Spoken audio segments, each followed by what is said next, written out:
izinkan kali ini saya meminta lapis akan bertindak sebagai mediator yang telah dipilih oleh Bapak selanjutnya kepada para pihak kami tidak kesempatan untuk memperkenalkan diri terlebih dahulu. Ayo kita Pak. Perkenalkan nama saya Muhammad Hafiz sebagai pihak. Nama saya Fadil Sadiq sebagai pihak yang. Baiklah, langsung saja jelaskan berdasarkan tema nomor 1 tahun 2016 tentang prosedur mediasi dimainkan dalam rangka litigasi. Disebutkan bahwa semua sengketa perdata diajukan pada tingkat pertama pasti menggunakan mediasi terlebih dahulu, perdamaian dan dibantu oleh mediator. Dan pada sidang kasus ini saya akan menerangkan sedikit tentang mediasi adalah suatu alternatif penyelesaian sengketa di mana kedua pihak saling berdialog, berunding untuk menentukan titik temu. Saya selalu mediator akan memfasilitasi mediasi ini. Namun sebelum memulai mediasi, saya akan menjelaskan tahapan-tahapan. Sebagai pertama, saya akan memberikan penyelesaian kepada para pihak untuk pergantian. Yang kedua, saya mencari kesepakatan awal dari kedua belah pihak. Yang ketiga, saya mendefinisikan dan menentukan agenda pembicaraan. Yang keempat, kita masuk pada tahap negosiasi. Yang kelima, apabila negosiasi menjadi kesepakatan, kita akan menyusun kesepakatan itu.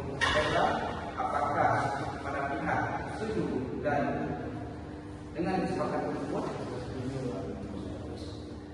Baiklah, kita mulai dari sini. Bagaimana kalau kita mendengar dari pihak penggugat terlebih dahulu untuk menyampaikan keterangannya. Namun sebelum penggugat menyampaikan pesan, ada tata tertib. Yang pertama, tidak memotong pembicaraan ketika kedua belah pihak sedang menyampaikan pesan. Yang kedua, tidak berkata kasar. Dan ketiga, apabila nanti terjadi perdamaian yang sudah disepakati, tidak boleh dihindari. Jadi Pak, silakan Pak Penggugat. Saya merasa bahwa pihak tergugat telah melakukan perbuatan yang melanggar hukum, yang dimana beliau telah mendirikan bangunan di tanah milik saya.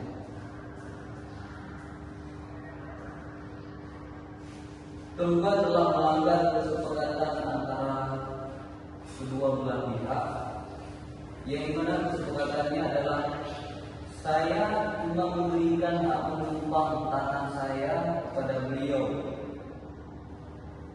untuk dibuat perusahaan, untuk dibuat gede.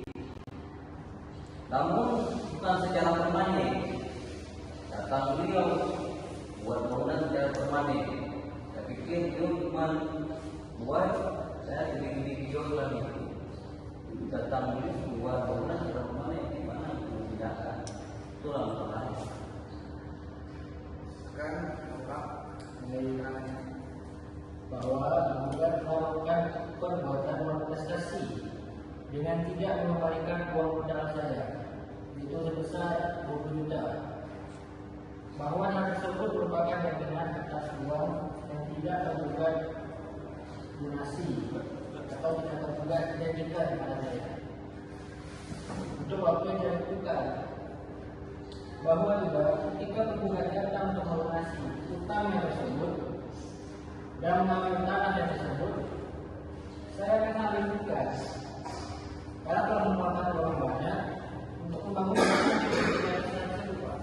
Baik, Bapak, berdasarkan pemaparan dari pihak penggugat dan penggugat, saya menemukan pada beberapa tahap pemahaman awal, yaitu pihak penggugat ingin membayar uang yang dijanjikan kepada penggugat sebesar 20 juta. Sedangkan penggugat tidak mau memberikan tanah yang itu saja karena telah menghabiskan banyak uang untuk memberikan bangunan yang berdiri di atas tanah milik penggugat. Begitu kan, Pak? Jadi, selanjutnya, sebagai penggugat dapat tergugat mengungkapkan bahwa perkara ini sebenarnya penggugat menganggap termohon sebagai orang yang dapat dipercayai dengan menjaminkan tanah hak miliknya untuk ditempati sementara waktu oleh tergugat. Kemudian kalau boleh saya tanya, bagaimana kelanjutan perjanjian ini menjadikan Pak? Oke, baik. Saya akan memberikan uang beliau sebesar 20 juta yang telah saya berikan.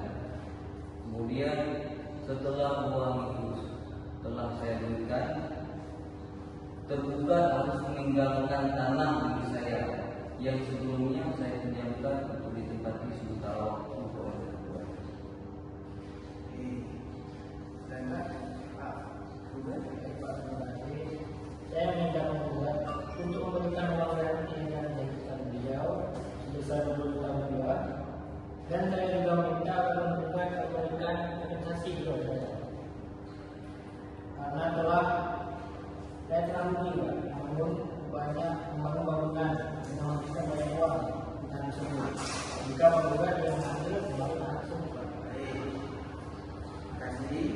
Berdasarkan pemaparan dan penjelasan Pak pihak jelas yang perlu memberikan pendapat saya. Pertama, satu, sebaiknya saudara Hafiz memberikan uang yang telah dijanjikan kepada saudara Fatih, ya, 20 juta sebagai akibat dari kebangkrutan usaha beliau. Kedua, bahwa saudara Hafiz harus mengembalikan tanah milik Hafiz, ya, yang sebelumnya diberikan untuk menumpangi negara hukum. Bahwasanya saudara Hafiz memberikan uang kompensasi terhadap semua bangunan yang di dalamnya yang dibangun oleh Bapak Fatih untuk menguasai bangunan tersebut. Dan terakhir, bahwasanya atau tanah beserta bangunan yang berdiri di atasnya digunakan untuk usaha bersama sebagaimana usaha bersama yang mereka lakukan beberapa waktu lalu dengan perjanjian yang baru yang dibuat secara tertulis dalam bentuk akta untuk menghindari hal-hal yang terjadi di kemudian hari. Baiklah Pak, untuk para pihak silakan menentukan keputusan yang akan diambil dan penyelesaian kasus ini. Barangkali pendapat saya bisa dijadikan referensi dalam mengambil keputusan. Silakan Pak. Baik, saya memberikan uang yang telah saya berikan kepada pihak tergugat sebesar 20 juta. Kemudian saya juga akan memberikan uang kompensasi yang beliau minta kepada saya sebesar 50 juta dengan cara tanah saya itu tetap milik saya. Namun beliau saya memberikan uang kompensasi kepada beliau 20 juta karena beliau telah memberikan bangunan yang saya kan. Baik, Kenapa? Jelas? Saya setuju memberikan beliau kompensasi. Saya dengan hal tersebut dengan cara penggugat membuat hasil mediasi ini nantinya dilaporkan pada tersebut dan disahkan bentuk akta pembayaran. Baiklah, berdasarkan pengambilan usaha dari para pihak yang telah disepakati bersama, dari hasil mediasi ini saya menemui kesepakatan dan dapat saya sebutkan sebagai berikut. Pertama, bahwa penggugat akan membayarkan uang sebesar 20 juta kepada tergugat sebagaimana yang telah dijanjikan.